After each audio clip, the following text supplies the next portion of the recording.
The final off-season episode of the Bears Talk Underground is brought to you by our friends at MyBookie.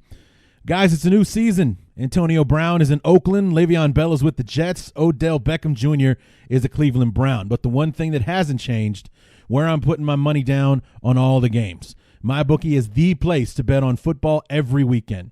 MyBookie has better bonuses, more prop bets than any other sports book, period. This year, they're hosting the first online handicapping super contest. First place is guaranteed to win at least $100,000, and it only costs $100 to enter. All you got to do is pick 5 NFL games against the spread every week to climb the leaderboard and score your share of the huge cash prize pool. I would only recommend a service to my listeners that's been good to me. That's why MyBookie is always the right play. You bet, you win, and they pay. MyBookie has live in-game betting for every NFL game. They've got the most rewarding player perks in the business, and for you fantasy guys out there, you can even bet the over-under on how many fantasy points a player will score each game. Join now and get a 10% deposit bonus. Use promo code BEARS100 to activate the offer. Visit MyBookie online today. That's MyBookie. And don't forget to use the promo code BEARS100 when you're creating your account to claim the bonus. MyBookie. Bet, win, get paid. The episode is also brought to you by our friends at SeatGeek. Let SeatGeek take the confusion out of your ticket buying experience. Instead of shopping dozens of sites to find the best deal, let SeatGeek do the work for you. Their app scans the web for the best deals to your favorite game, concert, or show, and rates them on a scale of 0 to 10 to let you know if you're getting the best bang for your buck. Use promo code ACAA at checkout to receive $20 off your first purchase. So what are you waiting for? That's promo code ACAA for $20 off your first purchase. SeatGeek, life's an event. We have the tickets. My guest today, Brett Kollman from the Film Room on YouTube. Also, Battle Red. That is the name of the Texans SB Nation page that I can never remember. I even forget it when I'm talking to him a couple of times. Battle Red is the name of the SB Nation site that Brett Kollman contributes to every now and then for his beloved Houston Texans. But we brought him here to talk about the videos that he's been producing on that YouTube channel, the Film Room. We're talking about the 4 that he's done that focus on the Bears. We talked about the Mitch Trubisky episode, obviously, the Roquan Smith episode. We talk about the Bears and how they shut down Jared Goff and the Rams in that big Sunday night win in Week 14 of last year. And the other one was the Eddie Jackson episode, where he basically made a case for Eddie to be the Defensive Player of the Year in 2018. So really fun conversation. We talked to Brett about the process in making those videos, how long it takes, and all the work that goes into them. And I can definitely sympathize, because as a former broadcasting student, I've had to spend my fair share of time in an editing bay putting videos like that together. And it will startle you to think how long it would take to put together. I think the Trubisky episode was 19 minutes, 20 minutes long. How many hours that takes to be able to cut that all together, to write it, record it, make sure it's all synced up and all that kind of stuff. It is a meticulous, tedious job that only a special breed of human being would actually enjoy. I am one of those human beings, even though I'm way out of practice on that kind of thing, but I loved editing when it was part of my duties as a broadcasting student. But talked to Brett about Trubisky and Eddie Jackson and the future of the Bears. And I think we even talked a little bit of Texans in there as well. You have to forgive me. I was the week that we had that I had Emery Moorhead on the show. I recorded the Carolina Teague and the Brett Kollman interviews all in the same week. So I'm actually a little rusty right now.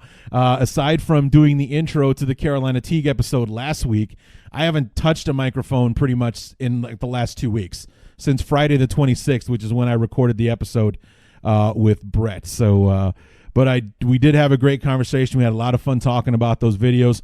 I hope that you enjoy it. It's the Brett Kollman episode talking about the YouTube videos on the Film Room. So let's get to it.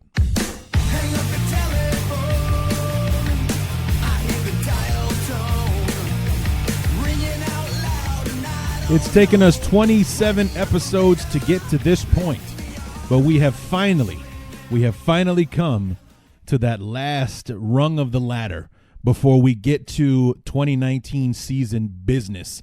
And I couldn't be more excited. What's going on, everybody? Larry D back with off-season episode number 13. You add number 13 to our 14 opponent previews. There's your 27 episodes, and the journey that began in mid-February with the first Emory Moorhead interview finally ends here with our conversation with Brett Kollman from the Film Room on YouTube. And from here on out, the next 4 episodes are going to be the reviews of the preseason games. Actually, that 4th one is more likely to be like, oh yeah, the Bears played this preseason finale on Thursday. Here is the 53-man roster who were taken to Miami in February on Papa Bear's birthday to win Super Bowl 54. These are the 53 guys that are going to go with us, kind of thing. That's what that episode is mainly going to be. But from now on, it's all about what's taking place on the field going forward from now until, God forbid, that first Sunday in February. I mean, that's where I envision this season is going to end, and not just because, like the other 150 million people who will be watching the game, I plan on having an invested emotional interest in the game this year. I really do. I don't see a reason for us not to, outside of catastrophic injuries and everything. There's no way we're not going to be favored in the majority of the football games that we're playing this year, and there's no way that we're not going to win most of the games this year. We are just flat out too good. We are too good. And but from here on out, it's all about 2019 business and what's taking place on the field instead of this 6-month-long journey that started about a week or two after the Super Bowl that has been all about what could happen, what might happen, what we hope happens. Now it'd be what did happen. What happened on the field with the Panthers in that first preseason game? Who did we see out there? How does Mitch's Bears T-shirt look on the sideline? Because God knows he's not playing Thursday night or any of that's kind of silly nonsense. But, what are those sideline hats looking like? Which one do you want to get? That's pretty much going to be the tail of the tape on Thursday, along with how did some of the guys that actually did play, how did they look? And I think we're going to be highlighted by guys like David Montgomery. He's playing Thursday night. I can't wait to see him in live action. Riley Ridley finally came back to practice after being held out with a hamstring injury for most of camp, so I think that speaks well to the chance of him playing on Thursday against the Panthers and all those other guys. Will we see Mike Davis out there? Rashad Coward, I'm sure he's going to play a bunch in these games, and he's pretty much our swing tackle now. How has he progressed from last year to this year and the offseason work that he's put in, where the Bears were comfortable enough to have Bradley Soul switch to tight end and basically hand the swing tackle job to Rashad Coward? Or will it be one of the other guys that we signed, the undrafted free agents from Notre Dame, Alex Bars or Mustaf, something like that? I forget his name. I apologize. But, we got a couple of guys from Notre Dame that Harry Houston is obviously very familiar with that, we'll probably see action on Thursday. How does Chase Daniel look? How does Tyler Bray look? I think those are the only 2 quarterbacks besides Trubisky that we have in camp. I didn't hear about a 4th one. So, and the kicking battle has been all the rage with the Bears. Family Fest was on Saturday. Eddie Pinheiro made quite a name for himself. He was perfect on Family Fest night. I think Elliott Fry only missed 1 kick. So there was like the first time in camp where they were both kicking together. So they were really just kind of dueling back and forth. And I think that Eddie hit the 60-yarder and Fry missed it or something like that. There was a kick that Eddie made that Elliott missed. Eddie was perfect at Family Fest. So maybe that gave him kind of a slight edge. However, Monday when they came back to practice this morning, I think Elliott Fry won the day.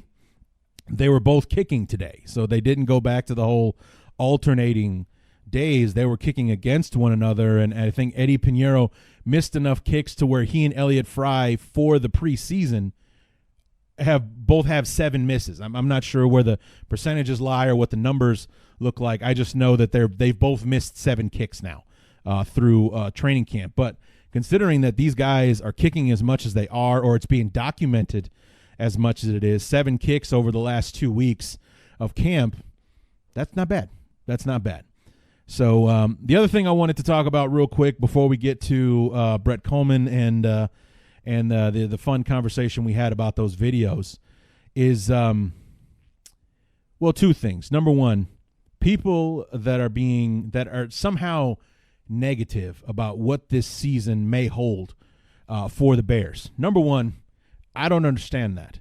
Okay, it's like I get it, but I don't understand it. And here's what I mean by that. It's like I get that it's hard to think that after all these years and having, for every 2010 where we win a division and make a playoff run, we have had 8 2011s, 12s, 13s. We've had 3 coaching changes since our last playoff run in 2010 and all of that stuff. And every successful season that we've had is usually backed up by an unsuccessful one. As a matter of fact, a few unsuccessful ones.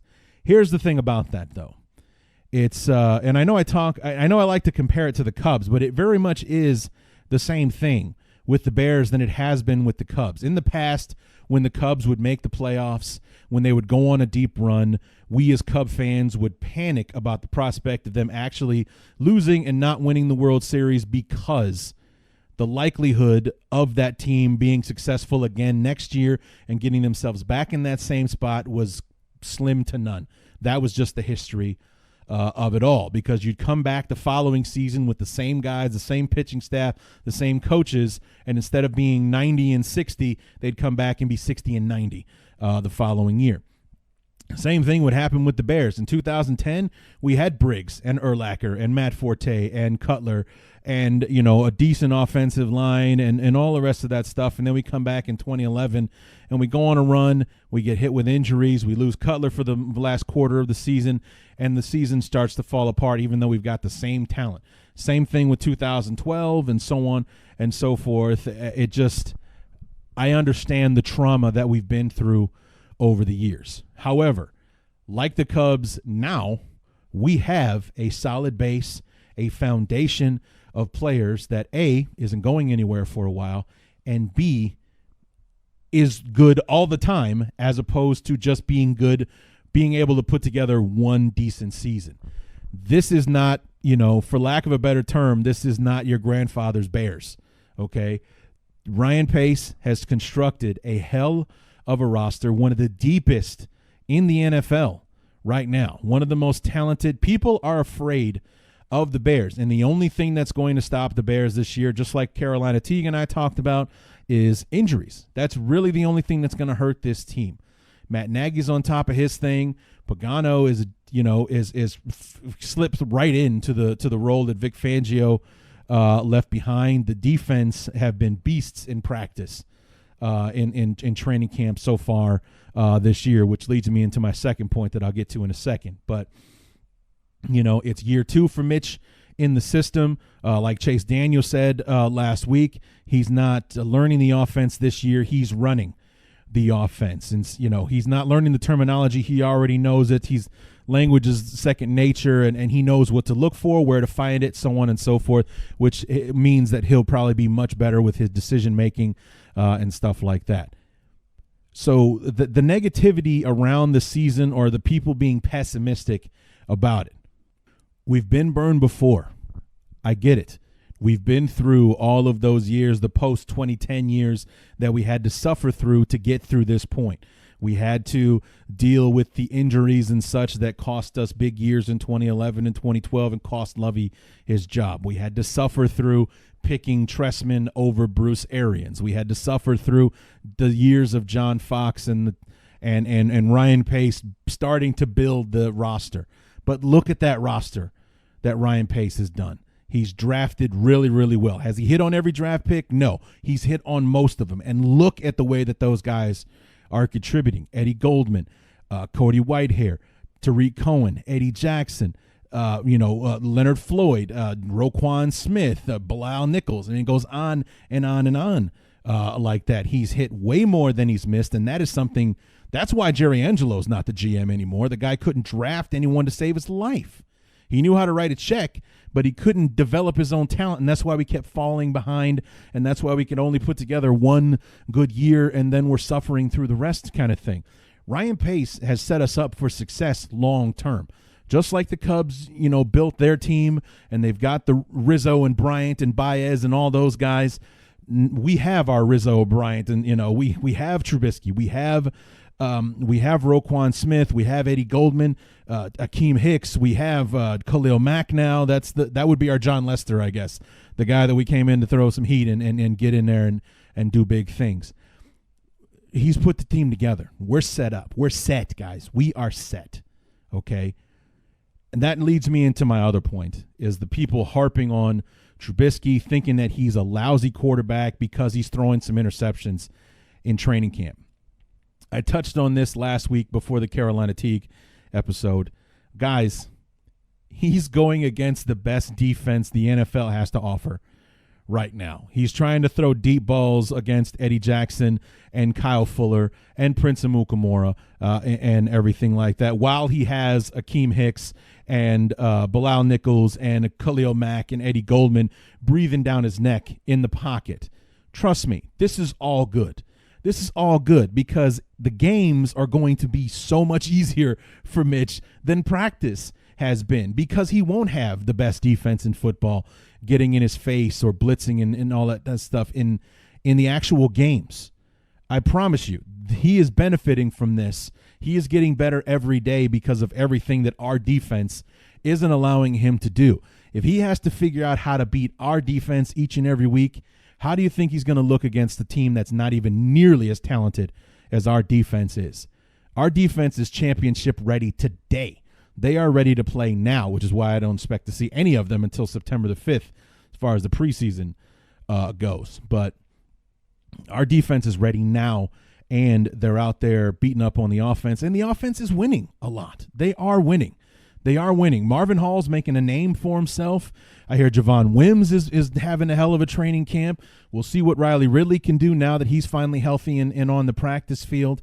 I think the only real disappointment so far in training camp has been Adam Shaheen.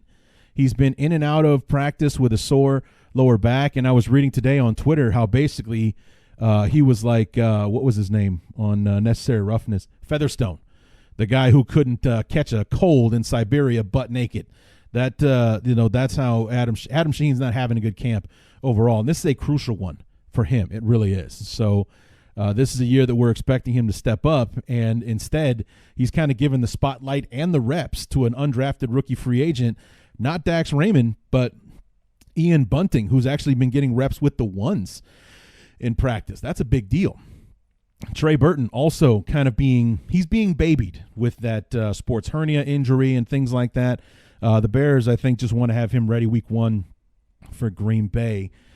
He's like, he had a day off Friday. He didn't participate in Family Fest, and he was held out again today. I think the Bears are just being super cautious with that sports hernia injury, not trying to do anything that's going to aggravate it, to make sure that he's 100% for week 1 against Green Bay. So maybe he's going to be the Aaron Lynch of 2019, whereas they got Adam Shaheen out there practicing now because he needs all the reps he can get, that's for sure. So hopefully we'll see him out there on Thursday night and improving and getting down to it. So, but anyway, let's enjoy this, guys. Enjoy this for what it is. We haven't been in this position. I mean, we weren't even in this position in 2010. I don't think anybody was expecting the season that we got in 2010. We were hoping that we were going to get a repeat of that in 2011 until the wheels came off in the last 6 or 8 weeks of that. In that last 6 weeks, yeah, we were 7-3 with that win over San Diego when Cutler broke his thumb. The last 6 weeks we went 1-5, and we're out of the playoffs. We finished 8-8 and everything else, and we've been through a lot. And Ryan Pace, we had to suffer through John Fox and Dole Loggins in 2015, 16, and 17, and then we righted the ship. We got rid of John Fox. We bring in Matt Nagy. We bring in all those free agents on the offensive side of the football, and look at us now. Look at us now. We have a team that has been constructed meticulously by our general manager. These are all guys that are happy to be in Chicago, happy to be playing with each other. The camaraderie that that little extra thing that was missing from all those teams that we had high hopes about over the years is here. And this team is as hungry as ever. The 100% participation in the offseason program that you don't see with every team. You just don't see that around the league, the 100% participation in the offseason workouts. A lot of guys revel in the opportunity not to go to those workouts. They only show up when they have to, kind of thing. All of our guys didn't have to be there, and they were. From Khalil Mack all the way down to our long snapper Patrick Scales, everybody showed up to the workouts, to the training, to OTAs, to mini camps. They were all there for everything, and this team is ready to go. If you thought they were hungry last year, wait till you see what their appetite is like now. I can't wait to see it hit the field, and I want the rest of you to be as optimistic as I am. And, yeah, we're setting ourselves up for a big fall if the Bears don't succeed this year, but so what? What happens if we're actually right this time? You know, I'm a fairly pessimistic guy. I definitely can be at times. You guys have listened to me suffer through those years in 2016 and 2017. We won 8 games out of 24, and John Fox and Dole Loggins made me want to put a gun in my mouth. But here we are. The good fortune has turned our way. Matt Nagy and Ryan Pace have put together a culture that everybody wants to be a part of. You know, Clinton Dix being a big, aspect of that as far as, well, not a big aspect, but a big proof of that. He took less money to come to Chicago in a 1-year prove-it deal to see that, to be a part of Chicago, to be a part of this culture, to play with Eddie Jackson and Khalil Mack and Akeem Hicks and Eddie Goldman, and he wanted to be a part of that. And that's why he's in Chicago. Chicago, in short order, has gone from being that place that you go to when nobody else will hire you to being a destination where everybody's pushing each other out of the way to get to it. You wait. We're going to have our salary cap issues and things like that. I guarantee if this season goes the way that we think, we're going to be the NFC's Patriots, where guys are taking pay cuts to play with us because it gives them the best shot to walk out with a chance to kiss the Lombardi Trophy. So if all goes the way that we all think it will, the way that we all hope it will, things are definitely going to change. And those salary cap issues aren't going to be as big as we think they will be. So anyway, let me hop down off my soapbox. I've rambled on long enough. Let's bring in our guest, Brett Kollman from the Film Room on YouTube. Let's talk about those videos. I hope you guys did your homework because we're going to talk about those videos.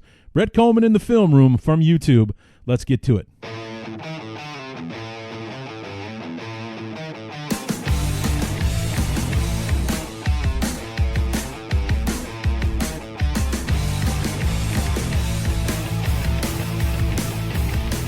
Last stop of the preseason before we start talking about actual football games. The Bears and the Panthers are just a few days away from us here. But before we step into actual games and things like that, one last interview, one last special guest to talk about something. We've got Brett Kollman from the Film. It's the Film Room YouTube channel. Formerly, or actually, he still works with them. What's it called again? Jesus, I've already forgotten. We just talked about this. What's it called again? The Battle Red Blog. Battle Red Blog for SB Nation. What is it about the name of that site? I just cannot, literally seconds ago we were talking about this. But anyway, Brett Kollman, welcome back to the show, and welcome to the worst intro I've ever done for a guest. To be fair, literally nobody outside of Houston pays attention to the Texans anyway, so I totally don't expect anybody to know that site. Well, the reason that we're having you on, Brett, is we talked about it briefly before. I would like to have you back on next year when we play the Texans for I think only the 5th or 6th time in the history of the franchise being the Texans. You guys are currently undefeated against us. Somehow that's actually true. I looked it up. It's we have never beaten the Texans. Have we? Really? Not once. Your obviously your inaugural season was 2002. So our first game against each other was in 2004. The final score, I remember it being something random. It was 14-5. You guys beat us in Chicago in mid-December or something like that. A game you guys had no business winning on the road. Late December in Chicago. You guys won. You beat us week 17 of 2008 when we had a playoff berth on the line. Andre Johnson annihilated our defense that year. 2012, it was a huge game, Sunday Night Football. I think like we were 7-1, you were 6-2 or something close to that. You had the number one defense. We had a top 5. I think the final score was like 10-6 or something in that one. And then 2016, week 1, Brock Osweiler, who's got a 2-0 record against the Bears that I'm aware. 3-0 actually. 3-0 record against. We don't speak that name in Houston or Chicago because he gives both of us bad memories. It does. I mean, Osweiler was on the Broncos when Peyton was laid up, when the Broncos beat us in 2015. Week 1, 2016, he beats us, and then last year, week 7, we were coming off the bye playing the Dolphins, and Tannehill was wiped off the roster at the last second. Osweiler comes in, throws for 380 and 2 touchdowns or something like that against us, and the Dolphins beat us. So we're 0-3 against Brock Osweiler. To be fair, Brock didn't throw for 280. Albert Wilson ran for 250. That's correct. Yes, thank you very much, sir, for pointing that out. And Albert Wilson did the rest. If not for a few missed tackles, that game doesn't turn out the way that it does. But nonetheless, there it is. There's the tail of the tape. 4-0, 5-0, whatever it was. The Texans are undefeated. So that undefeated streak will be on the line next year in Soldier Field when the Bears and the Texans play. But what's got you on the show, Brett, or why I asked you to come back, is that since we last spoke, prior to week 1 of 2016, you've made quite a name for yourself on YouTube with the videos that you've been doing, the Film Room, and you do this really like one of my favorite shows when I was in high school and in college and stuff. Was like it was on ESPN. It was like Sal Palantonio and Ron Jaworski would do these film breakdowns of why these plays worked, why this one failed, profiling certain players, and that's essentially what you're doing with your YouTube channel, correct? Yeah. I would say that I was pretty heavily inspired by NFL Matchup. That was one of my favorite shows. Yeah, NFL Matchup. Yeah. I really wish that they put that at a different time slot than 3 a.m. Oh, that right. would have been. Yeah, it was always on like 1 a.m. or something was like the early slot for that show. Yeah. No, but I love that show. I was heavily inspired by it. And that was the show that kind of, made me realize that football fans love learning more than anything. They love learning about their favorite sport. And if you teach them something and kind of package it in an entertaining way, they'll watch. And so far, everybody's really liked watching.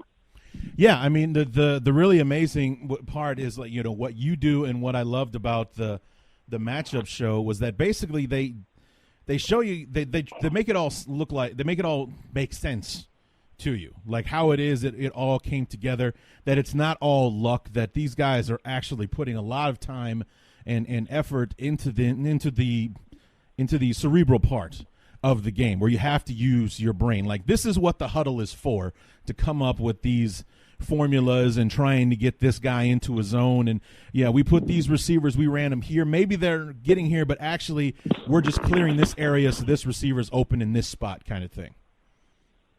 Yeah, it's football. I feel like, even though it's the most popular sport in the country, is also the most misunderstood sport in the country. Yeah, it's a very, very complicated game. So, anything that either I can do or anybody else in the kind of film breakdown community can do to help people kind of understand the sport as they watch in real time on Sundays, I just really enjoy doing that. So, in the last year or so, a little longer than a year, your channel has featured 4 videos on the Bears, 2 of which actually 3 of which I was over the moon about, just because I loved them so much. The 4th one wasn't Bears related at the time, but kind of gets folded in. And we'll talk about that one first. Right before the NFL draft last year, you did a video profiling Georgia linebacker Roquan Smith, and I remember in the intro you were talking about how this guy is most likely to fall in the draft because he's in like the worst possible draft for him, in the one where 6 quarterbacks are going to go in the first round. In any normal draft, he probably goes top 5 or something like that. But here's why he should still be a top 5 prospect in this draft. Yeah, on Roquan specifically, because that was kind of like the first Bears video I did in the last year and a half. Yeah. A lot of that video, I feel like people kind of misunderstood it because I did bag on him a little bit. Yeah. In terms of not being able to take on blocks. Mm-hmm. But I was trying to package it in a way of, just because he has this weakness, and it is a weakness, it still kind of showed up in his rookie year too, doesn't mean he can't be a great player. Right. It doesn't mean that there's not a perfect system fit out there. There's a lot of linebackers that have pretty clear weaknesses. Like Luke Kuechly, he's not the fastest guy in the world. He's got some speed, but he's not as fast as, say, Jalen Smith or even Bobby Wagner, but he's really damn smart, and he makes up for his weakness with his strength. And I think Roquan, the point I was trying to make with that video is he has very clear strengths in terms of explosiveness, long speed, instincts. He's just not very big. And as long as he was on a team that let him use his strengths, he would be a fantastic Pro Bowl, potentially all-pro caliber player. Luckily, he winded up on a team that would let him use his strengths, and we saw a lot of that last year in terms of Akeem Hicks and Goldman kind of freeing him up and just letting him be that fast, aggressive linebacker on the second level, and he was phenomenal. Yeah. So, some people kind of gave me crap for that, being like, he played better than your evaluation. No, he played exactly like my evaluation. He just ended up in the perfect spot. Yeah.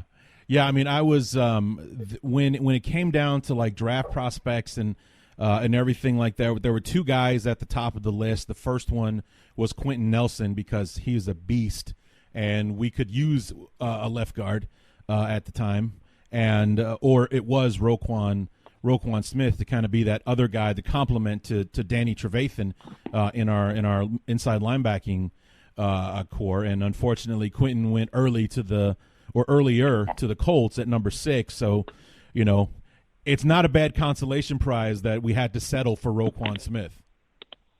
I mean, if you're getting a Pro Bowl caliber player either way, I'd say you guys made out all right.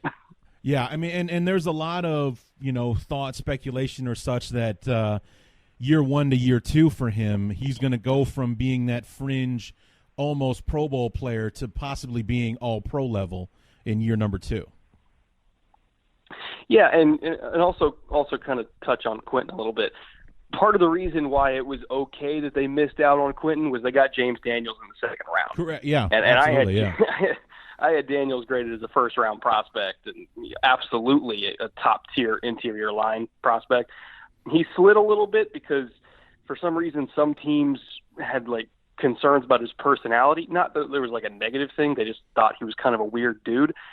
I personally, from people that I know that knew him, they all thought he was great, so I don't really know where that came from. But there were some teams that, talent-wise, they would have taken him, but they just had questions about kind of his personality. So it was totally lucky for the Bears and Harry Hiestand to get him in the second round, which definitely took the sting out of Quentin not being there. But, yeah, with Roquan, absolutely he can be an all-pro caliber player. I expect him to lead the Bears in tackles this year. And that front, that front 3, front 4, they kind of play a hybrid defense, so don't really know what to call it. But those 4 to 5 guys that are always going to be in front of him take up all the attention. So very rarely is he going to have to be taken on blocks anyway. So I would expect him to get over 100 tackles this year and make a ton of plays.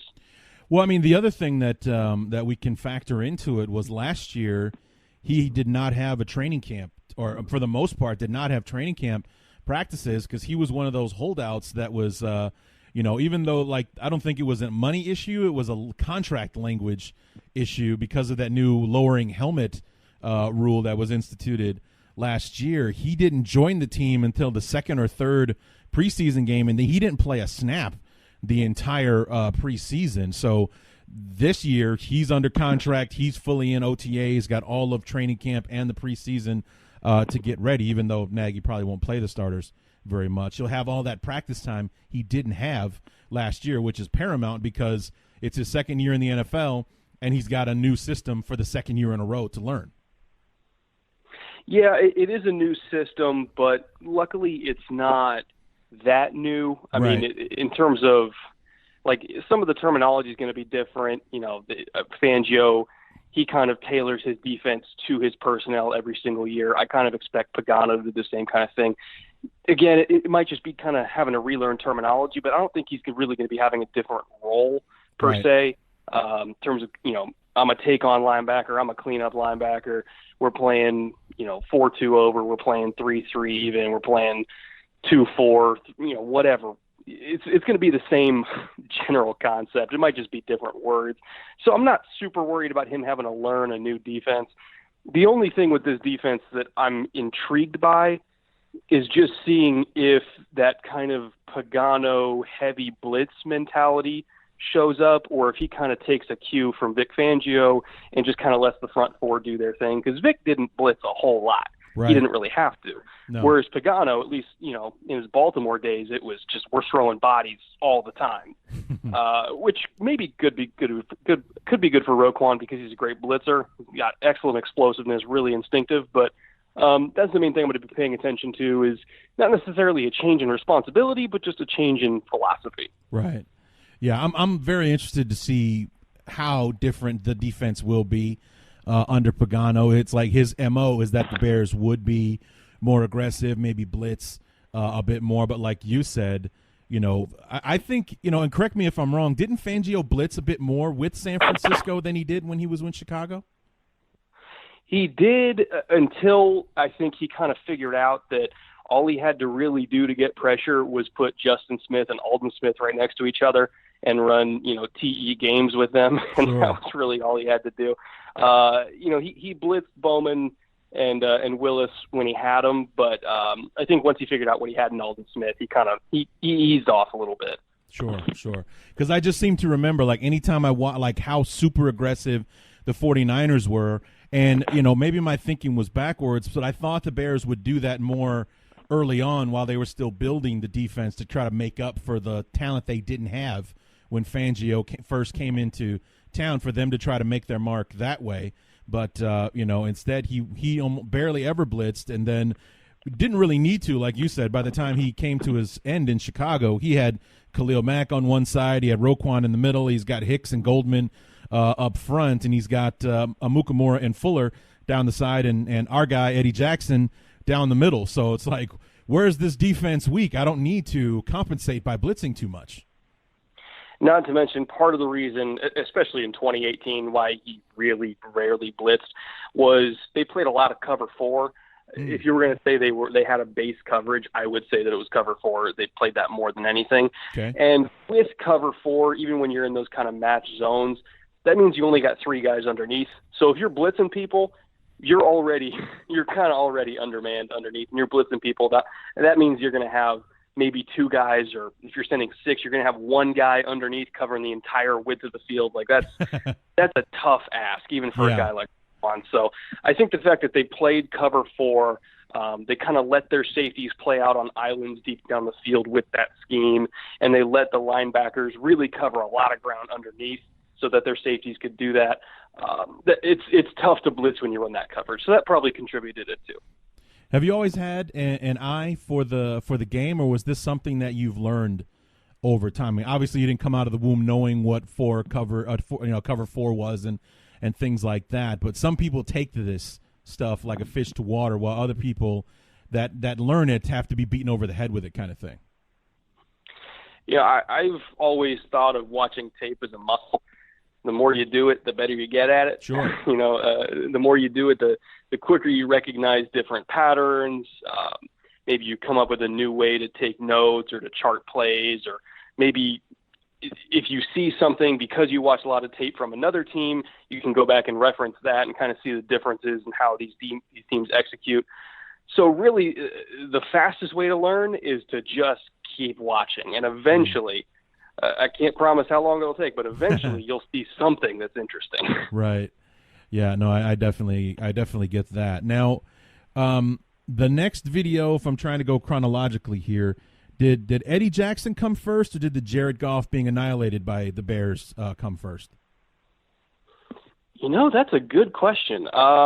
Because the Eddie Jackson one was basically your campaign for Eddie to be defensive player of the year, but the Bears and the Rams played week 14. So were they close together, or because I know it had to be late in the year that those came out? I did them both within like 3 weeks of each other. I did the Eddie one right before the loss to the Giants. That was like the week before the loss to the Giants. Oh, so that's definitely before the Rams game then. Yeah. Because kind of there's a running gag in the community. People call it the Kollmann curse. And, I thought I picked a safe week to do one on the Bears, thinking they were playing the Giants, so I couldn't possibly curse them. But next thing you know, Saquon Barkley happened. Well, trust me, I know. I mean, not only did Saquon Barkley play well against us, but the Giants also got every single break you possibly could in that game. They got to play against Chase Daniel, who is a good quarterback, but not as good as Trubisky, who also went ahead and threw two of the freakiest interceptions I've ever seen. You got a touchdown pass from Odell Beckham or somebody. Yeah, Odell throwing it to another receiver on a gadget play, and then on the 2-point play at some point during the game, Fangio sends the house. They sell out. They absolutely murder Eli, who just barely gets it off to a wide open OBJ in the back. And it was like every break that they could get, they got to win that game. So it's like I really couldn't say that they beat the Bears straight up, but the result doesn't lie. They won the game. And that was the interesting part of the Bears season last year to me. That was I think it was a 12-4 team. Yeah. One of the best in the league. Yep. Arguably the most dangerous in the NFC, regardless of what happened in the playoff game, because that was an outlier. But every single game they lost in the regular season was almost inexplicable. They lose to an injured Aaron Rodgers, who is high out of his mind in the second half. Yep. They lose to Brock Osweiler in Miami. They lose to the Giants, who were terrible. This was the best team ever losing to really bad teams, and I still don't understand it. Yeah, you're not alone on that one, dude. Not at all. I mean, and even though it's legitimate to think that the Bears lost to the Patriots, but even in that game, it was two special teams touchdowns that sunk the Bears. In that game, you had the blocked punt that was returned for a touchdown, and then right after we take like a 17-10 lead or something like that, Cordell Patterson zips 95 yards down the center of the field for a touchdown that completely flipped the game on its ear. If you remove those, the Bears win the game easily, actually. So, I mean, we still almost tied the game on the last play of the game. And they made it even harder on themselves against New England, because I think that was the game where they ran the ball like 13 times, threw it 44 times, even though Dalvin averaged like 9 yards a carry.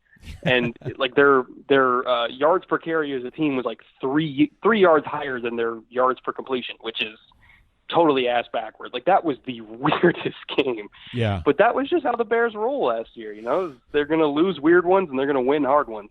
Well, that game actually frustrated the holy hell out of me because the all week long, and even when I talked to my Patriots guy, he was scared to death about this matchup that was coming up, because their right tackle was like a rookie, undrafted free agent or something, because the starter was going to be out with a knee injury or something like that, and that is the side that Fangio had usually lined up Khalil Mack. So you've got the all-pro assassin, this savage, over the right tackle going up against this rookie who's still wet behind the ears, but instead Fangio kept him on the left side against the all-pro Trent Brown for some reason. Like it was a matchup that we never took advantage of for some reason. If you looked at that game, can you explain to me why Fangio would have done that? He was going strength against strength instead of strength against weakness.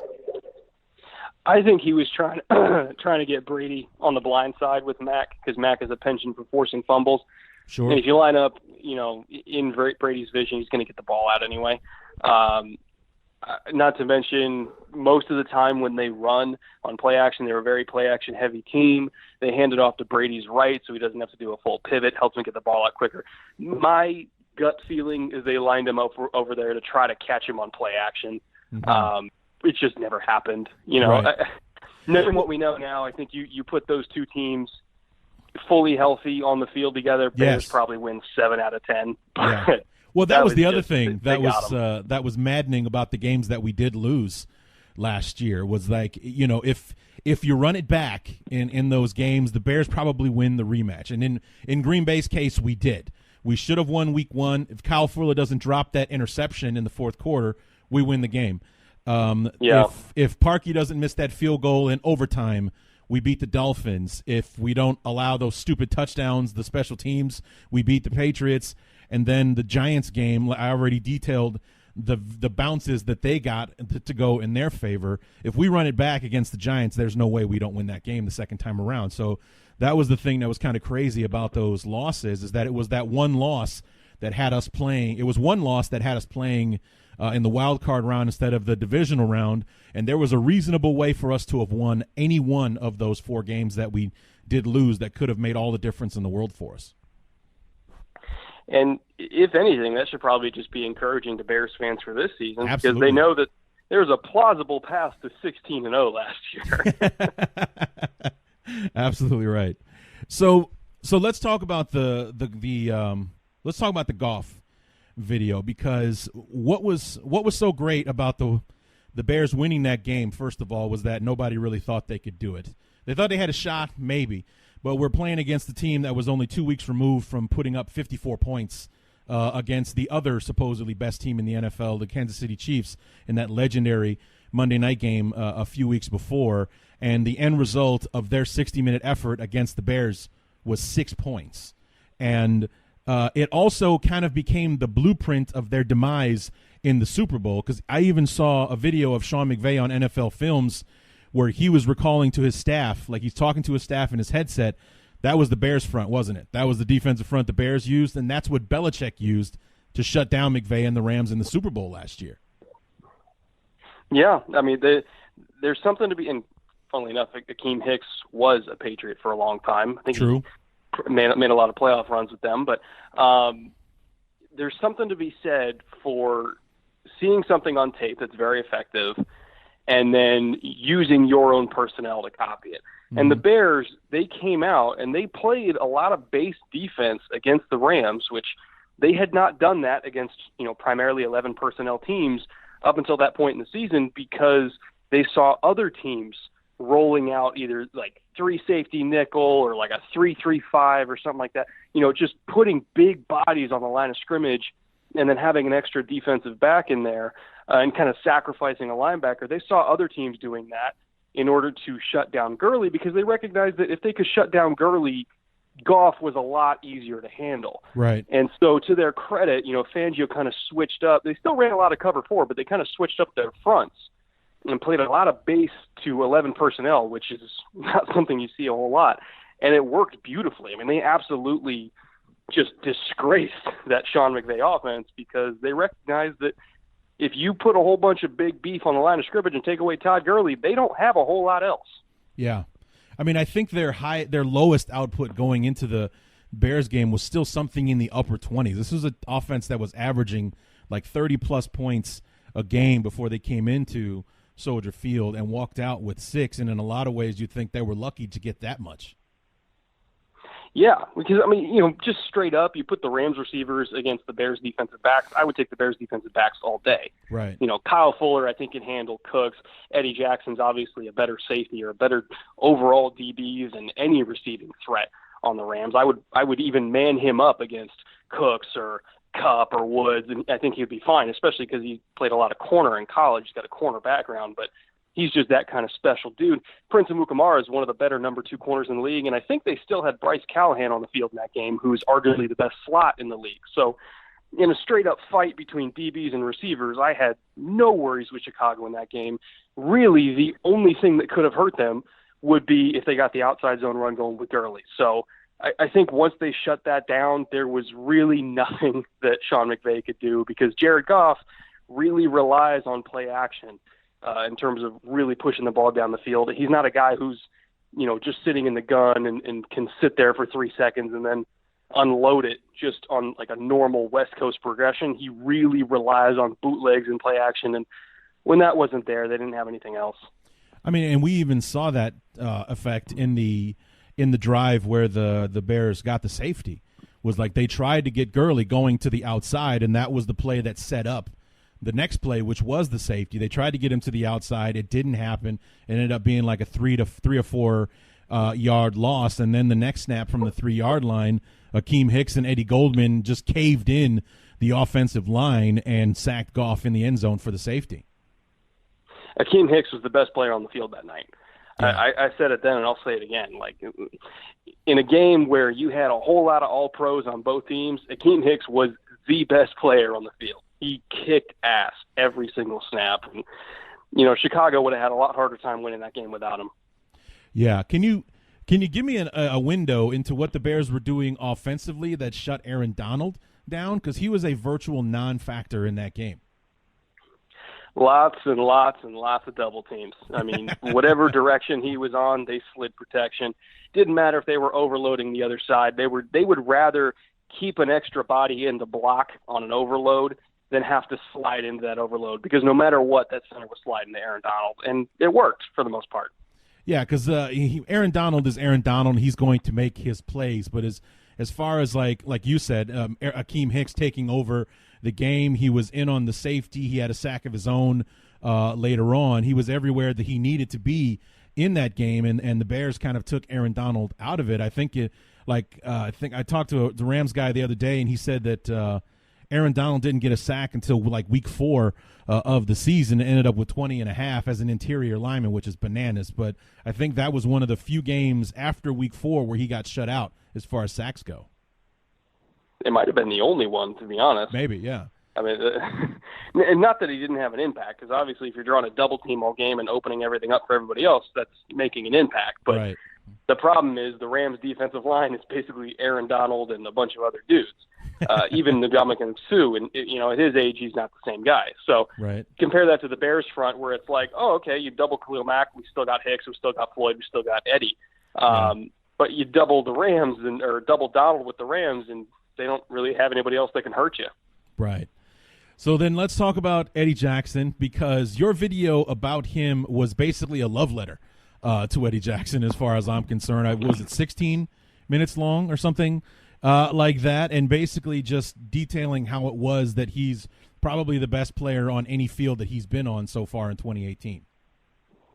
I mean, I still think he was one of the 3 best players defensively in football last year. Mm-hmm. If you would have cast a defensive player of the year ballot for him, I would not have blamed you at all. Right. He was that special for them. They would not have been able to run that defense, that style of defense, predominantly in cover 4, without Eddie Jackson. Like 100% no way. Because if you're running that style, you need to have a free safety that you can leave on an island deep down the field against slot receivers, against tight ends, against running backs that you flex out into the slot. Like, he has to cover every and all type of receiver down the field, one-on-one, with no help.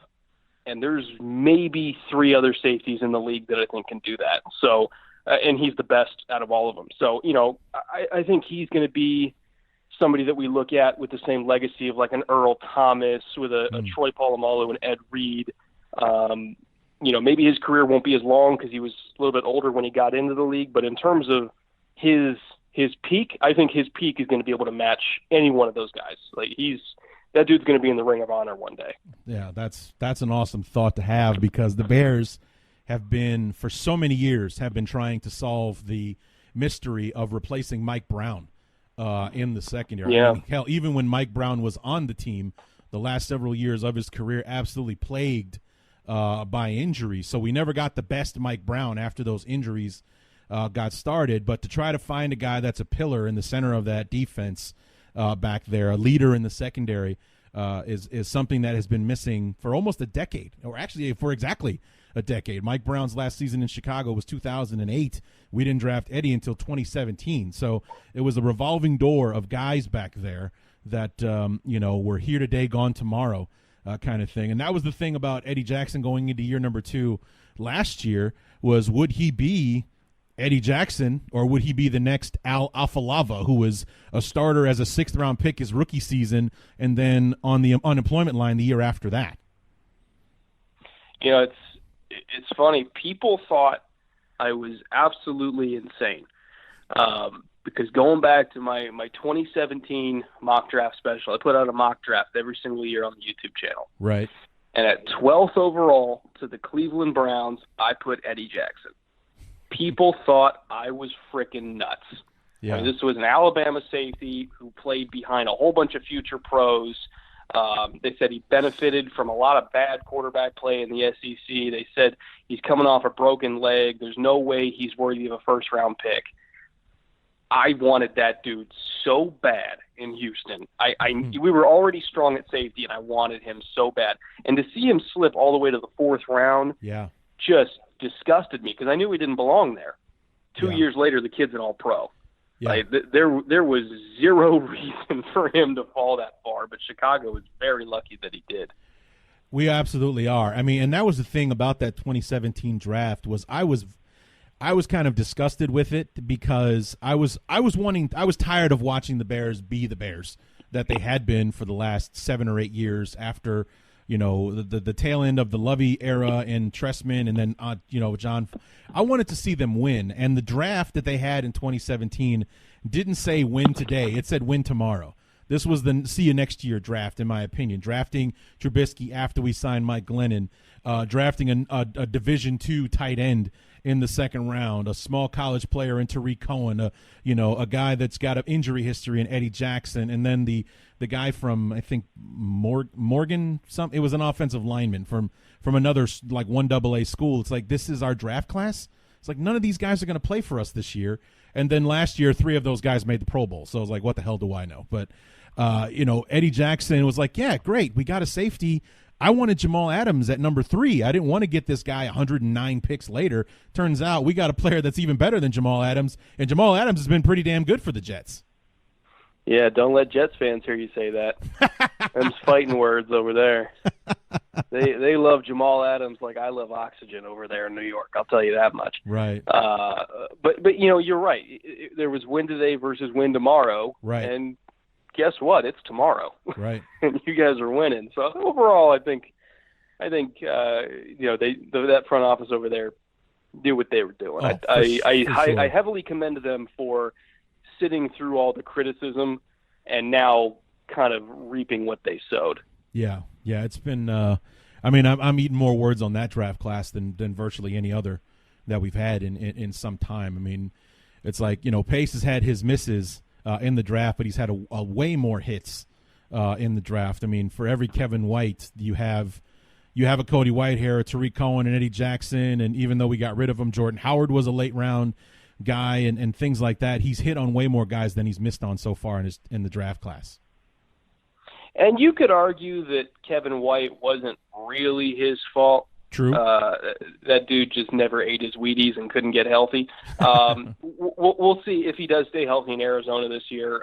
Considering the fact that he's in a very familiar system. He's in the same system now that he put up all that production in college with in Arizona. So, if he goes out and he has a really productive year, that kind of maybe could vindicate that pick a little bit. But, as long as he just kept getting hurt, not to mention there's a whole bunch of other receivers that are better than him in Chicago now, there was just kind of no hope for that to fit. But I see where he was coming from with that pick. It was just very unfortunate. Yeah, I mean, we took him because we needed to replace Brandon Marshall. Amari Cooper was already off the board, and he was the next best receiver available in that draft. And the one thing that was frustrating for me about Kevin White was that everyone kept declaring him he's a bust, he's a bust, he's a bust. When we're going into the 2018 season last year, he's played 6 games. We don't know what we have.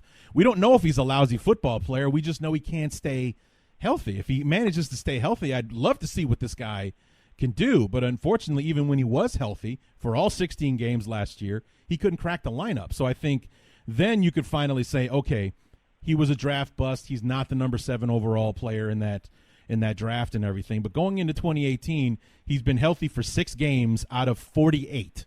So we don't know what we have in this guy. So we don't know if he's worthy of, anything like that. We don't know. And I couldn't declare him a bust until after last year as far as him, not being a top 7 guy. Anytime somebody starts prematurely declaring somebody a bust, I just always remember that for the first 4 or 5 years of Michael Strahan's career, he never had more than 5.5 sacks in a season. Right. Some dudes are just late bloomers. So we'll see with Kevin White, but if he does bloom late, it's probably not going to be in Chicago. Right. Yeah. No, I mean, I'm rooting for him. He had a rough go of it in Chicago. He had his troubles amongst one of the more passionate fan bases that football has to offer. So it couldn't have been easy for him. I don't think it's quite as rabid in Arizona as it is in Chicago. And then he's got Larry Fitzgerald and Christian Kirk to take the shine off of him a little bit. He can just sit back and be himself and play football and let it come to him. Yeah, not to mention, I mean, in Arizona, they're so desperate for a win at this point that even making just one long catch would be enough for them to love him over there. So Right. a little bit different standards for Bears fans and Cardinals fans. Yeah, thankfully we flipped that, because a few years ago it was just the opposite. We were the ones that were desperate for any kind of win to come along, and Arizona was coming off an NFC Championship appearance. So the things have certainly changed in the last few years. So, but then the video that I brought you here for, or at least the video that made me want to talk to you again, the Trubisky video that you did a few weeks ago.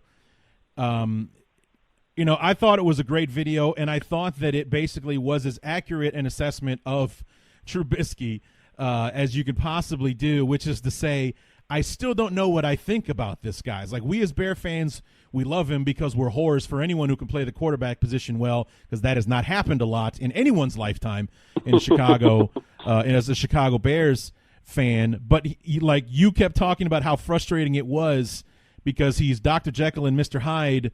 On film, he can be great 1 second, and then what the hell are you doing the next second? And that's what it was like watching him last year. For him to be laser focused and hit things on a dime 1 second, and then throw something an obvious touchdown, just sail it right over the head of Anthony Miller or Taylor Gabriel or something like that. It was kind of maddening to watch last year. Yeah, and I kind of said in the video, but it really just came down to high pressure versus low pressure situations. In low pressure situations, he tended to think a lot more. Mm-hmm. And I think just with a new offense, with new receivers that, he was still getting used to, especially Anthony Miller, he's a rookie. Right. The timing wasn't there. The processing, it was a much different system than he was used to. So that was kind of, it just hadn't really slowed down for him yet. And you could just see him thinking. You could see him overthinking everything. And it wasn't really until you got to either you were in like the first 15 to 20 plays of the script for Nagy, where he had all that down and he was great, or once you got into a high pressure situation late in the fourth quarter when it was really more just kind of him playing on pure instinct. Mm-hmm. That was where the good Mitch came out. It was the second and third quarter where there was the overthinking bad Mitch. And so what you hope for at least the 2019 season is, with another year in the offense, maybe he's not thinking as much because it's kind of coming to him a little bit easier now. He's got better timing with his receivers, better relationship, or at least a more established relationship with his coaching staff. You kind of hope that he doesn't think so much because he's a little bit more used to it. Whether that will actually happen, I don't know yet. But that was just kind of my overall theory of, as soon as he stops thinking, he'll be great. Yeah, that was I think that was one of my favorite lines in the video, was that when he shuts his brain off and just plays the game, he's outstanding.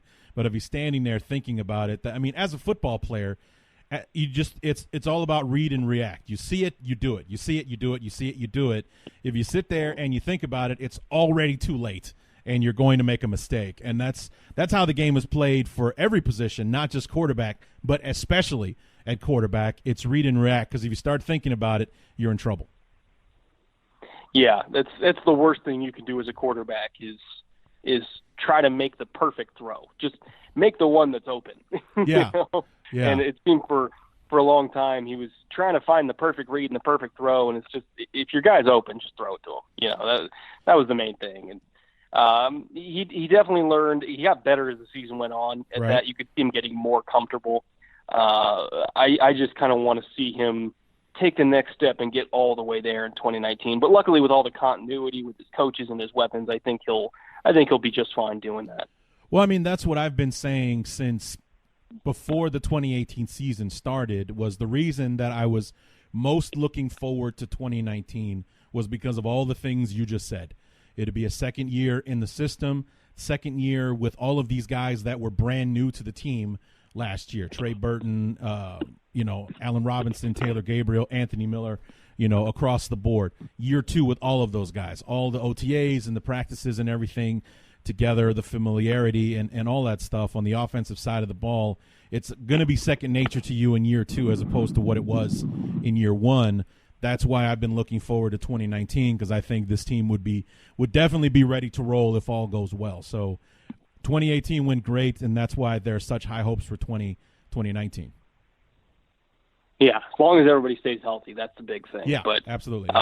Even all the other quarterbacks in Mitch's class, Mahomes, Watson, obviously Mahomes had the best probably second year ever, like in league history. Right.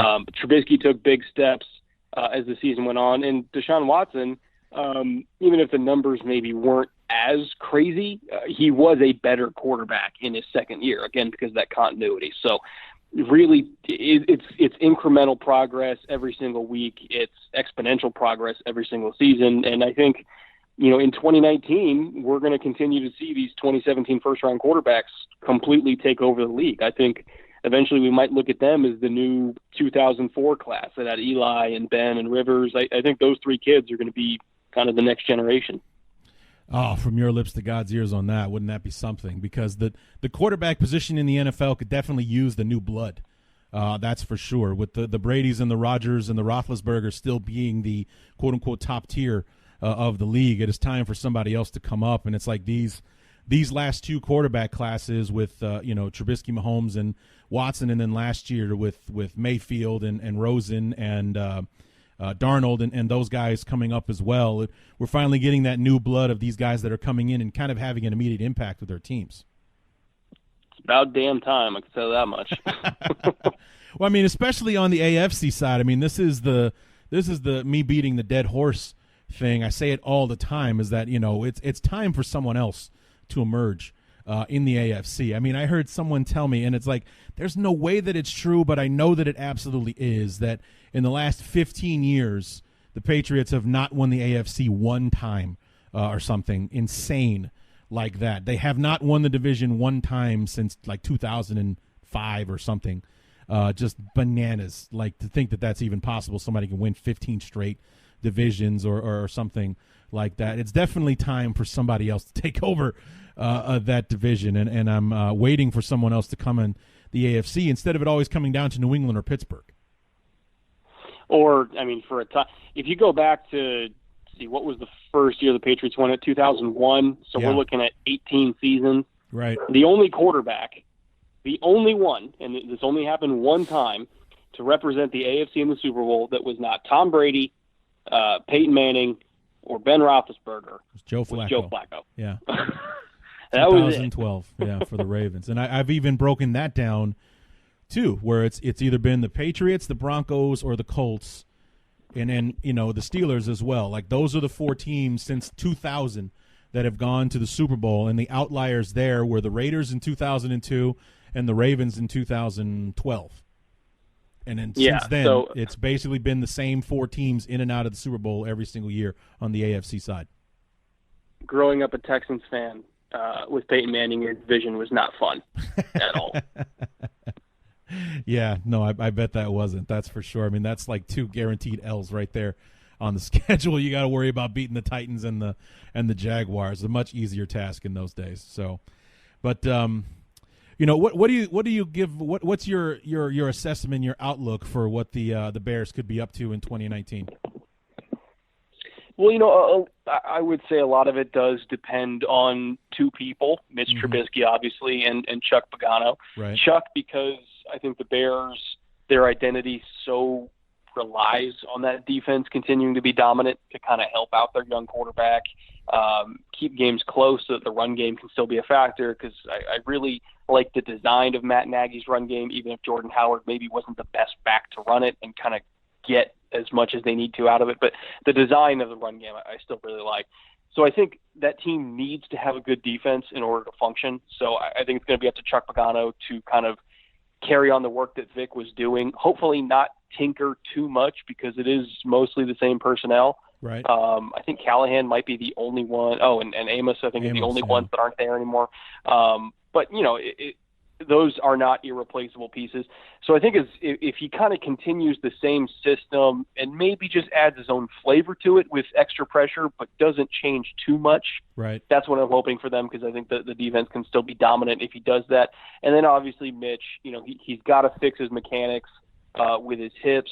He's got to learn to drive the hip all the way through the throw before he releases, not after, so that he can stop kind of putting all of the strain on his arm for velocity. He can use more of his lower body for velocity and reserve his arm for control. That's where a lot of his accuracy problems come from. So he's got to fix his hips, he's got to fix his mechanics, and then just kind of let the game come to him a little bit more naturally and turn his brain off like we talked about before. If those two men can do those things, this team is very easily a Super Bowl contender, health permitting.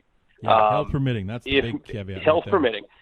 If Pagano somehow screws this defense up, I don't think he will, but let's pretend there's an alternate universe where he does. Okay. And if Mitch doesn't improve, it's going to be a rough year, because I think their schedule is absolutely brutal. They got to play in arguably the hardest division in football. Yep. And the NFC is only getting more difficult this year. Yep. So those two guys are really the key to everything. Yeah, not only is the NFC getting more difficult, the Bears are playing the best of the NFC as a first-place team last year. Every single week. Yeah, we have to play the Rams again. We have to play the Saints this year. We're playing the NFC East, so we get the Cowboys and the Eagles again as well. We got the AFC West with the Chiefs and the Broncos and the Chargers and everything. And then, we're talking about the schedule the last couple of weeks, is that after the Bears come off the bye, week 6, another early bye, you have the Chargers, the Saints, and the Eagles coming off the bye. I mean, talk about a gauntlet you have to run after you're coming off of the break. There's no easing into that second half of the schedule. You got to come out guns blazing against 3 of the best playoff teams from last year. And they're not going to sneak up on anybody this year. No. Everybody knows they're good. They're going to get their best shot from everybody. Yeah. So I mean that's the other thing as well. But the thing that was so great about last year was that there was just such a different feel to that team as opposed to the ones that we've seen for several years before. Like even under Lovey and obviously under Trestman and Fox, they just didn't have the same fight in them in those years that the Bears had last year. I mean, it went down. Even in the games that we lost, it always came right down to the very end. The Bears were not handled by anyone last year. They were in it. They fought back. Like that Giants game that they lost, they had to come back and pull off a miracle just to send it to overtime. The Akeem Hicks fumble at the goal line in the Miami overtime, like he should have just walked right into the end zone. Instead, Akeem, with the very little strength that he had left on that super hot day in Miami, used the last bit of effort he had to pull the football out of Kenyon Drake's hands to force a fumble and send the ball back the other way to give the Bears a chance in that game. It was just, they went down fighting every single time, and they're hungrier now than they were during that season when they were out to prove themselves. So it's just a matter of, can their hunger match the expectations that they're under this year? Well, I'll tell you what, the only bigger motivator than trying to prove that you're not a joke is proving that you're for real. Right. And I think they know that they should have won that game against the Eagles. I think they know that arguably they should have won the Super Bowl last year, and they're on a mission to prove it. So I'm really excited to see what they do this year, because that is a room full of very motivated men. Yeah. Yeah, and I'm excited that they play for my team, because that room full of very motivated men hadn't been in Chicago for a long, long time. So I'm glad to know that those guys are in Bourbonnais getting ready for the season right now, as opposed to being in Lambeau or in New England or something like that. Those motivated guys play for my team for a change, which is helping me sleep a lot better this time of year, Brett. I'll tell you that. First time in a long time. Amen to that. So, Brett, before I let you go, give us the breakdown on your channel. And I was a broadcasting student myself. Did you go to school for broadcasting? Yeah. I went to school for radio, TV, and film at Cal State Fullerton down here in California. Oh, nice. So I know how difficult it is to edit something. I know because when I was in school, one of the things that I did was I was a football announcer because we did student-run productions for the football games to air them on TV on campus and everything. I was the play-by-play and color announcer, and during the week, one of my duties was to make the hit film, a.k.a. highlight film, to play for the players before they play the game and everything. And you would think, like, oh, it's a 4.5-minute tape. You just play the hits to, a song that's 4.5 minutes long or something like that. But you and I both know making a 4.5-minute tape does not take 4.5 minutes. It can take anywhere up to 4 to 8 hours, depending on how you're cutting up your highlights and everything. It's a very tedious process that a special breed of human being enjoys doing. Yeah, usually, back when I was working in TV, when I was at the NFL Network, if I was given a 4.5-minute music video assignment, that was a full 8-hour shift right there. Yes, absolutely. It's a lot of work.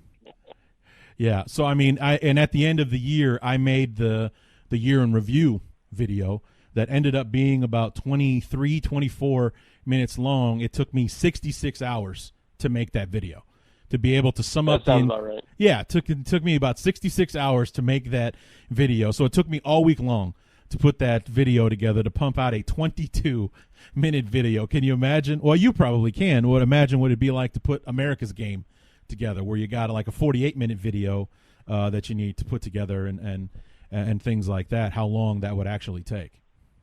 I mean, shoot, I made a video for the 2017 season. It was like a 2017 recap video, and I cut it to a chopped up orchestral score that I got from, you ever seen the movie Mad Max Fury Road? I love that. And I chopped up about probably, 15, 16 minutes of music and kind of blended it together, and I put a whole bunch of NFL films to it and radio calls. And if you go on YouTube, you type in A Furious Road. That was a major project that I worked on for 2 weeks, and it was only maybe like a 15-minute video. But it's the thing that I'm most proud of that I've ever done on the channel, and it was also the hardest thing I've ever done. Yeah, because you have to go out and get all of that stuff. Even if you have it on your hard drive or whatever, you have to go out and get that one radio call and then line it up with the play so that it's matching the footage, or maybe even you cut out a piece of the audio so that it matches better and things like that. There are a lot of little tiny things that go into putting those videos together that I have a special appreciation for, because like I said, I'm one of those people that when I was doing that, I loved doing that stuff. But I knew that if I had to put a video together, I might have put a pot of coffee on, because you're going to be at it for a while. Yeah, during the season, my blood is pretty much 40% espresso. So, I mean, how long did it take you to put together, like, the Trubisky video, for instance? Oh, I would say my average episode takes anywhere between 60 to 80 hours. Okay. Obviously, quarterback videos take longer, so the Trubisky one pushed closer to 80. But at least during the season, when I have to release one a week before they become outdated, I would say all of them take somewhere in the ballpark of about 60. So are you working on more than one at a time because of that? Most of the time, yeah. Kind of doing preliminary work for one while I work on another. Like maybe I'll watch tape and I'll see something on tape that's not related to the subject that I'm doing, but I still mark it down anyway in case I want to use it later in the season. The episode that I'm working on right now, which is going to come out this coming week, it's on Kirk Cousins and why he seems incapable of winning big games. And I was kind of inspired to do that video while watching Trubisky in Week 17 against the Bears last year, when the Vikings could not get out of their own way. And so, a lot of the time when I'm watching film for one video, I kind of get inspired to do the next one, and that's what happened there. Yeah, I mean, for me, even as a guy that came out on the right side of that game, I could not figure that game out for the life of me either. Like, the Vikings just did not show up for that game. It's the home game against the team that historically they beat the Bears in Minnesota almost every time. And the season is on the line. The Bears had very little to play for other than bragging rights at that point. And it was the Bears that showed up and hit the Vikings in the mouth early on. And the Vikings, they had their little run in the third quarter where they made it interesting. But aside from, once that little run was over, the game was over, and the Bears just dominated that game. I could not figure out where the Vikings went on that one. That was a team that had completely lost its will to fight. Yeah. completely. You know, and they went up against Bears backups that were still ready for round 4. That was the other thing. Like the last 6 minutes of the game, watching guys like Isaiah Irving and Kylie Fitz just tee off on their starting offensive line and give Kirk Cousins all kind of hell back there. It's like, Jesus, man, this is how they're going to close it out. I mean, the game is over. It's 24-10. We're clearing our benches, and they still have nothing for us. Yeah, Cousins was taking hit after hit against second stringers, and you could see it on his face. You know, halfway through the fourth quarter, he's like, "What the hell can I do here?" I mean, he had no answer. There's nothing he could do. It wasn't his fault. The whole season wasn't his fault. It's just there's nothing he could do.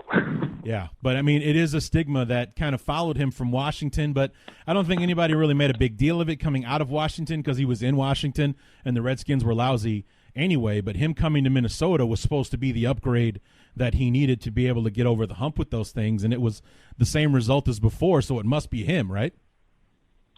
You know, that's kind of the funny thing is this episode is all about how it's not him. Right. And it's kind of going through all the losses one by one and kind of explaining how it's kind of a miracle that they were even in the season to begin with, because it was largely because of him, and the team just the only loss that was really his fault, the only one out of all 6 losses against above 500 teams last year, was the first Bears game. That was the one that Eddie got the pick 6, and I think Amos got another one, and that was the one where it's like, okay, yeah, that's Kirk's bad. But all 5 of the other ones, that was just a complete team collapse that you could put Aaron Rodgers or Tom Brady on that team, and the result would have been the same. Wow. Well, I look forward to that. I really do. So, what's the name is the Film Room? That's the name of the channel? Yeah. It's called the Film Room.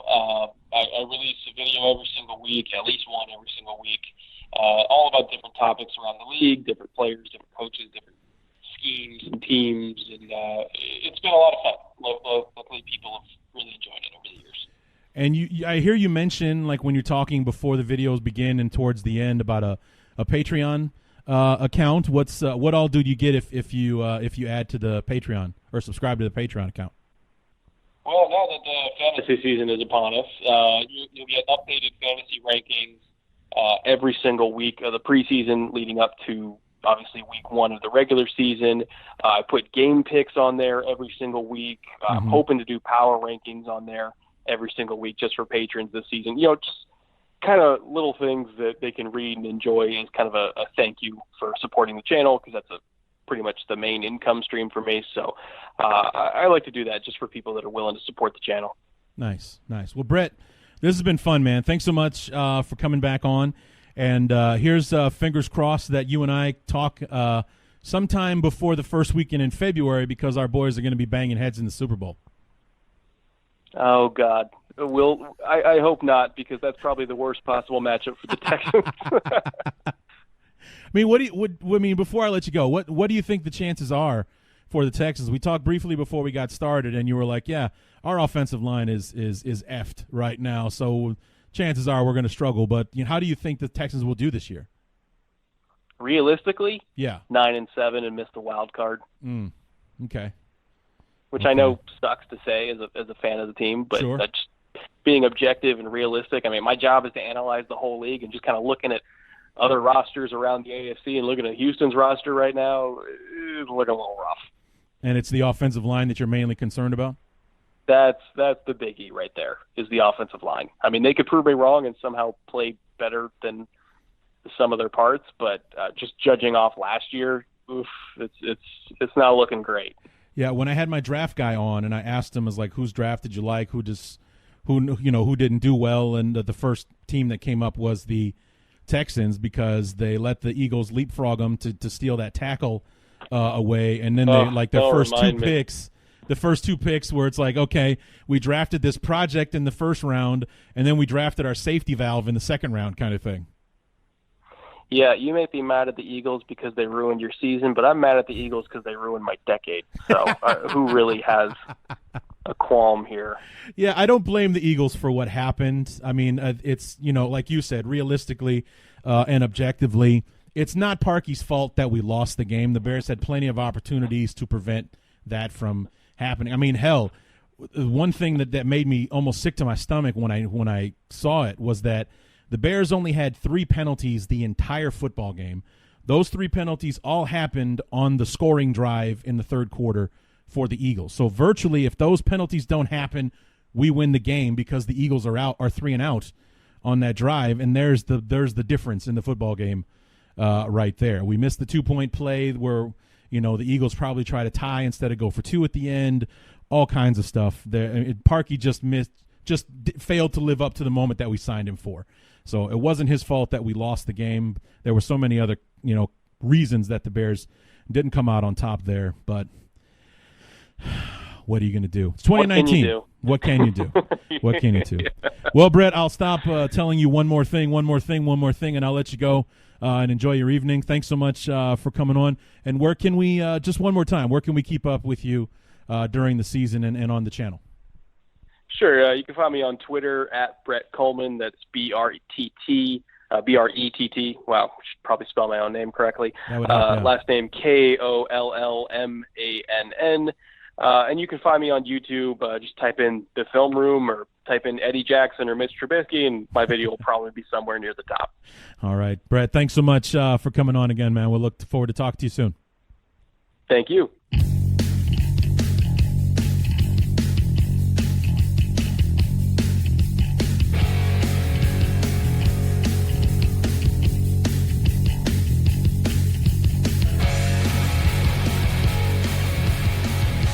Remember, guys, ACAA for $20 off your first purchase at SeatGeek, and promo code BEARS100 at MyBookie for your 10% deposit bonus to get in on that super contest. It says you'll make at least $100,000 if you climb the leaderboard. I mean, who knows? The prize could grow bigger than that. And want to thank Brett for coming on. A lot of fun talking about those videos. I really enjoyed watching those videos, the breakdown that he was, and the education that he was giving those that were, that have stumbled upon those videos. I'm subscribed to the channel. Be sure that you get subscribed to it too. I'm certain this will not be the last time we hear about a Bears video of some kind. The Kirk Cousins video that he was talking about features the Bears, quite frankly, because he mainly focused on the 6 or 7 games where Cousins basically lost to winning teams, and the Bears were 2 of those games, and basically breaks down how it's not really Kirk Cousins' fault that the Vikings didn't succeed in those games, but because he's the quarterback, because he's making $28 million guaranteed every year in Minnesota, he's going to take the heat for it. But he made pretty convincing argument that it's not all Kirk Cousins' fault, and that it probably wouldn't take much to right the ship in Minnesota if they just did some things, or if his team didn't let him down, so on and so forth. It was a really, really good episode. So the one that he was talking about has dropped, and that's out now, and I recommend that you check it out, if for no other reason than to watch the Bears beat the crap out of Kirk Cousins in a couple of segments of the video. So but it was fun watching the Bears do that, and yeah, especially that Week 17 win. Like, we just can't figure out what happened here, and it was more of a failure of the team. Like the Sunday night game, that one he put on Kirk Cousins. He was pressing. He was trying to do too much, but that final Week 17 was a failure of the team as a whole, not just Kirk Cousins. So it's a good video. Go check that out. Really, really great stuff that he puts together on that channel. And like I said before, at the top of the interview, hope to have him back on next year when we play the AFC South again, and for him to come to talk to us about the Texans. So there it is, guys. 27 up, 27 down, going forward from here.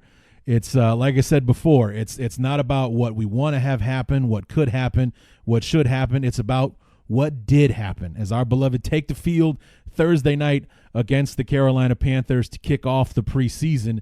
And it's all about the actual games going forward from here. I could not be more excited, as I've said over and over for the last 6 months of this offseason. And hell, I even said it several times during the 2018 season.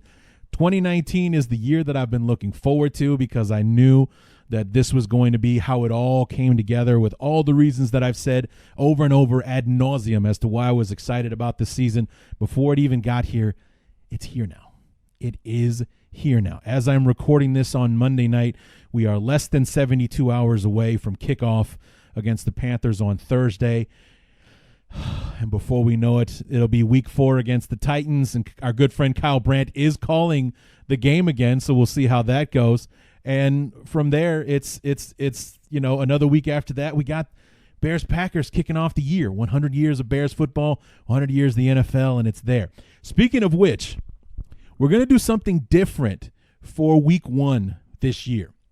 Because we're playing the Packers and because we basically just talked to Evan Western, I'm going to do the preview episode by myself. I'm going to do the preview, and actually I might bring somebody in on that. I've got some ideas about who I want to talk to. But as far as having our guest preview it, with basically nothing has changed. Very little has changed from what we talked to Evan about and the prospects of 2019 and the draft choices and all that kind of stuff. There would be very little for us to talk about as far as previewing the game itself. So what we're going to do instead is that Evan's going to come on for the review episode this year. And I'm pretty sure that's the only time I'm going to do it that way, because even going into week 2, we've got a game in the season to talk about and all the rest of that. So I think, but this is going to be special. Number one, because of the weight of the game itself, because it's week 1, it's national TV, it's Thursday Night Football, it's the kickoff game and everything.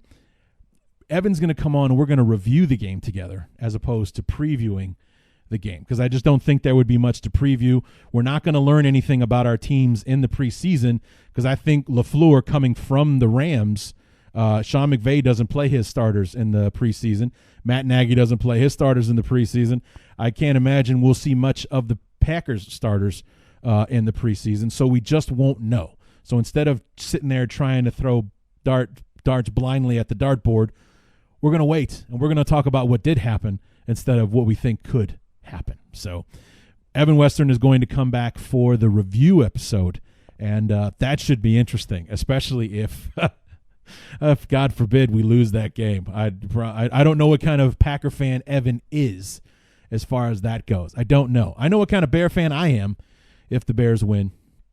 We'll see what kind of Packer fan Evan is. We have him back on the show if he's going to take shots or rub it in our face, or if he's just going to be cool like he has been, which is why I like him, and I don't like most Packer fans. But we'll see.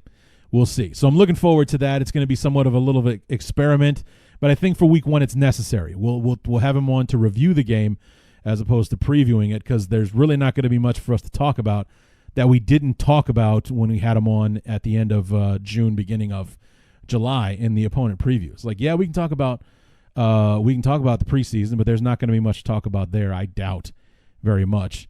We talk about training camp, but neither one of us, I think, has gone to camp this year. So aside from what I've read on YouTube, or Twitter and blogs and things like that, I can't really speak to what's going on in training camp for the most part. So there won't be much for us to talk about. So I think this would be a better way to go. We'll have him on. We'll talk about the game. We'll review it. I'm wondering how I'm going to do knee-jerk reactions. That'll be interesting too. Maybe I'll make him listen to them. Who knows? But it's going to be fun. That's how we're going to do week 1 this year. Evan's going to come on after the game and review it with us instead of previewing a week 1 game where we don't really have much to talk about that we didn't talk about previously. So we have that to look forward to, and hopefully it is a victorious week 1. With the Packers, you never can tell, man. But we'll see. I'm hugely optimistic that's going to be a victory for us. For me, the question is, how much do we win by? Is it another nail-biter like it was last year, or do we crush them like we did week 15? Because even though the Bears only won by 7, we beat the crap out of Green Bay in that game, no doubt. So, yeah, we'll see. But can't wait. Can't wait to find out. But until that day, we'll just sit back and look forward to it, just like we're looking forward to Thursday night with the Carolina Panthers, week 1 of the preseason. Like I said, from here on out, it's about what did happen. It's all about what's happening on the field and not about our hopes and dreams and thoughts and everything. It actually will have data to look at, and the Bears are going to take the field, even though it's not going to be everybody we want to see. The Bears are taking the field on Thursday, and I am just jacked about it. So anyway, that is going to do it for our final off-season episode of 2019. From now on, it's all about the games and preseason and then getting to the regular season and getting it all kicked off, seeing if this is the dream season we've all been waiting so long to see. So come on back Saturday. Let's say Saturday for the review of the Week 1 preseason matchup between the Bears and the Panthers. And until then, my name is Larry D, and this has been the Bears Talk Underground.